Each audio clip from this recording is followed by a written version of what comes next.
Alright. Sugar. Man, I do like television too. Cheap picture today. British Parker Chambaka. Yeah, this song is for me, girl. I with that. But them I know yo. Did you go familiar with them gon' get kite?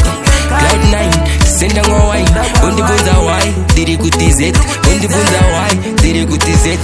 Me and you, now see tonight. Watching the sun, I'm a pundu. Walk about the table, go see them, I get it. That the baby must through the hopo. I know that kukupa. You wanna get Saruta?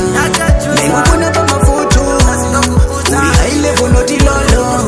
You walk up, I want more young. You wanna get Saruta? Men who put up my photo. We high level, not the lolo. You walk up, I want more young. She a bitch at the tea, anywhere you there. She like on the bone that you go pin and pop. Though she got hip hop, boy you down on it and though she can't dumb data. Though hold on with a good footy, 100 it. Muna knock neta, can I knock on social? And a good thing they were gonna want that juice. Always gonna million. That's the one that let the aim that go good. You wanna get Saruta? Men who put up my photo. We high level, not the lolo. You walk up, I want more young. You wanna get Saruta? Men who put up my photo.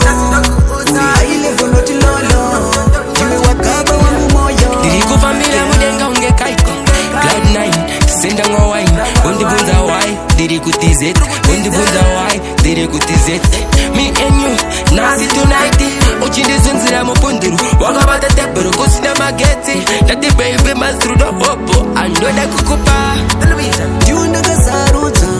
Men who put up my photo. We high level, not the lolo. You walk up, I want more young. You wanna get Saruta?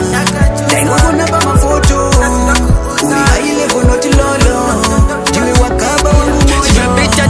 Anywhere you there.